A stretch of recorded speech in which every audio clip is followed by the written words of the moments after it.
ಸಂತ Joseph engineering college ಕೇವಲ college ಆಗಿರದೆ ಭವಿಷ್ಯದ ಭಾರತದ ಶಿಲ್ಪಿಗಳನ್ನು ರೂಪಿಸುವ ಸಂಸ್ಥೆಯಾಗಿದೆ.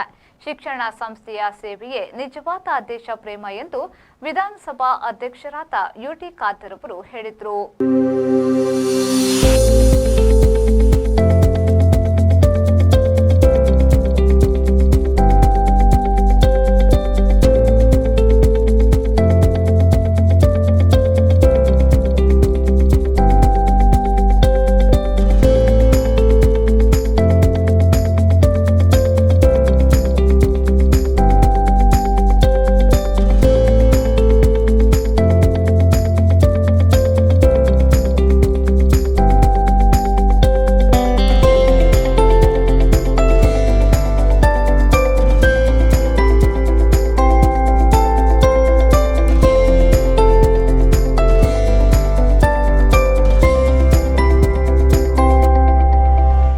ವಾಮಂಜೂರಿನ ಸೇಂಟ್ ಜೋಸೆಫ್ ಇಂಜಿನಿಯರಿಂಗ್ ಕಾಲೇಜಿನಲ್ಲಿ ಬೆಳ್ಳಿ ಹಬ್ಬದ ಹಿನ್ನೆಲೆಯಲ್ಲಿ ಗುರುವಾರ ನಡೆದ ಸಮಾರಂಭವನ್ನು ಉದ್ಘಾಟಿಸಿ ಅವರು ಮಾತನಾಡಿದರು. ಭಾರತವು ವಿಶ್ವದಲ್ಲಿ 1ನೇ ಸ್ಥಾನಕ್ಕೇರಬೇಕೆನ್ನುವುದು ಪ್ರತಿಯೊಬ್ಬರ ಕನಸಾಗಿದೆ.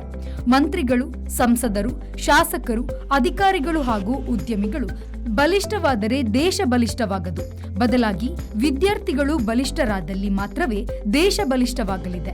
ಶಿಕ್ಷಣ ಪೂರ್ಣಗೊಂಡ ಬಳಿಕ ವಿದೇಶಕ್ಕೆ ಹಾರುವ ಬದಲು ದೇಶದಲ್ಲಿ ಶ್ರಮವಹಿಸಿದ್ದಲ್ಲಿ ಯಶಸ್ಸು ಸಾಧ್ಯ. ಭಾರತ ಯಾವುದೇ ವಿದೇಶಕ್ಕೂ ಕಮ್ಮಿ ಇಲ್ಲ. ಅಂಕದಿಂದ ಮಾತ್ರ ಯಶಸ್ಸು ಸಾಧ್ಯ ಎನ್ನಲಾಗದು. ಏಕಾಗ್ರತೆ, ಬದ್ಧತೆ, ಪರಿಶ್ರಮ, ಛಲ, ತಾಳ್ಮೆ, ಮಾನವೀಯತೆ, ಉತ್ತಮ ಮನಸ್ಸು ಇತ್ಯಾದಿಗಳೊಂದಿಗೆ ಮುನ್ನಡೆದಲ್ಲಿ ಯಶಸ್ಸು ಸಾಧ್ಯ ಎಂದು ಹೇಳಿದರು. ನಾನು ಇಡೀ ರಾಜ್ಯ ಜನತೆ ಪರವಾಗಿ ನಾನು ಅಭಿನಂದನೆ ಶುಭಾಶಯಿಸಲಿಕ್ಕೆ ನಾನು ಇವತ್ತು ಬಯಸ್ತೇನೆ.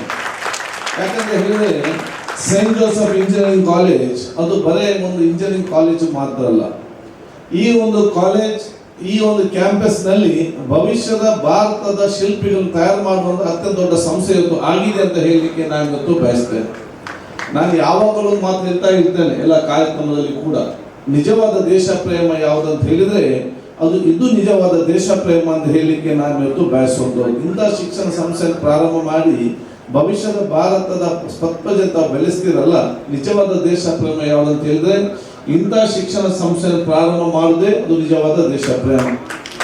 ಮಾರ್ಗದ ಬದಿಯಲ್ಲಿ ನಿಂತು ಮೈಕ್ ತೆಗೆದು ನಾವು ಯಾರಿಗೂ ಕೂಡ ಬೈಬಹುದು, ಅದಕ್ಕೆ ಏನು ಕಷ್ಟ ಇಲ್ಲ.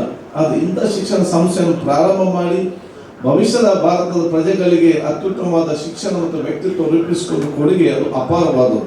ಶಾಸಕರಾದ ಡಾಕ್ಟರ್ ವೈ ಭರತ್ ಶೆಟ್ಟಿ ಮಾತನಾಡಿ, 25 ವರ್ಷ ಎಂಬುದು ಸುಲಭದ ಮಾತಲ್ಲ. ಅನೇಕ ಸವಾಲುಗಳನ್ನು ಹಿಮ್ಮೆಟ್ಟಿ ಮುನ್ನಡೆಯಲು ಸಂಸ್ಥೆಯ ನಿರ್ದೇಶಕರು, ಸಿಬ್ಬಂದಿ ಹಾಗೂ ವಿದ್ಯಾರ್ಥಿಗಳ ಪರಿಶ್ರಮ ಮುಖ್ಯವಾಗಿದೆ. ಸಮಾಜಕ್ಕೆ ಉತ್ತಮ ಇಂಜಿನಿಯರ್ಗಳನ್ನು ಸಂಸ್ಥೆ ನೀಡಿದೆ. ಮುಂದೆಯೂ ಕೂಡ ಸಂಸ್ಥೆ ಪ್ರಗತಿಯ ಹಾದಿಯಲ್ಲಿ ಮುನ್ನಡೆಯಲಿ ಎಂದು ಶುಭ ಹಾರೈಸಿದರು. Any institution it's very easy to build the infrastructure. You can get funds and try to build a fantastic infrastructure. The problem is to give life to that infrastructure, to give life to that institution. It is the staff and the people who are working there who counts the most. Students also come and go. It is just the knowledge you get here. You will pass out, you go out, you remember the institution. But the staff who are present in the institution, who teach day in, day out, who see to that the students don't stray out of their line, who see to that they remain true to the reason they have joined the college. That's a big job. That's not an easy job which is done by the staff. ಅಧ್ಯಕ್ಷತೆ ವಹಿಸಿದ್ದ ಮಂಗಳೂರು ಧರ್ಮ ಪ್ರಾಂತ್ಯದ ಧರ್ಮಾಧ್ಯಕ್ಷ ಅತಿ ವಂದನೀಯ doctor Peter Paul ಸಲ್ಡಾನ ಅವರು ಮಾತನಾಡಿ, engineering college ನಿರ್ಮಾಣವು ಒಬ್ಬರ ಕನಸಾಗಿರದೆ ಅನೇಕರ ಪರಿಶ್ರಮವನ್ನು ಒಳಗೊಂಡಿದೆ. ಬಡ ವಿದ್ಯಾರ್ಥಿಗಳಿಗೆ ಉಚಿತ ಶಿಕ್ಷಣ, ವಿದ್ಯಾರ್ಥಿ ವೇತನ ಸೇರಿದಂತೆ ವಿವಿಧ ರೀತಿಯಲ್ಲಿ ನೆರವಾಗುವುದು ಸುಲಭದ ಕೆಲಸವಲ್ಲ.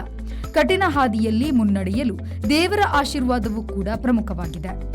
ಇಲ್ಲಿ ಕೇವಲ ಒಂದು ಸಮುದಾಯಕ್ಕೆ ಸೀಮಿತವಾಗದೆ ಎಲ್ಲ ವರ್ಗದವರಿಗೂ ಗುಣಮಟ್ಟದ ಶಿಕ್ಷಣ ನೀಡುವ ಕೆಲಸವಾಗುತ್ತಿದೆ. ಸಂಸ್ಥೆಯ ಮುಂದಿನ ಹಾದಿ ಮತ್ತಷ್ಟು ಯಶಸ್ಸಿನಿಂದ ಕೂಡಿರಲಿ ಎಂದು ಶುಭ ಹಾರೈಸಿದರು.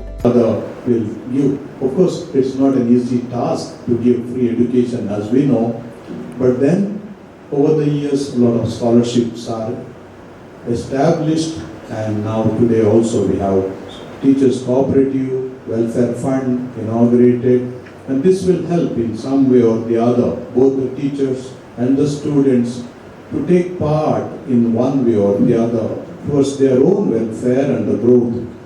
And this particular institution has grown, not by one person. One person is to dream, but many hands and minds and hearts to realize that. Udupi ಧರ್ಮ ಪ್ರಾಂತ್ಯದ ಧರ್ಮಾಧ್ಯಕ್ಷ ಅತಿ ವಂದನೀಯ ಡಾಕ್ಟರ್ ಜೆರಾಲ್ಡ್ ಐಸಾಕ್ ಲೋಬೋ, ಮಾಜಿ ಸಚಿವ ಬಿ ರಮಾನಾಥ ರೈ, ಮಾಜಿ ಶಾಸಕ ಜೆಆರ್ ಲೋಬೋ ಶುಭ ಹಾರೈಸಿದ್ರು.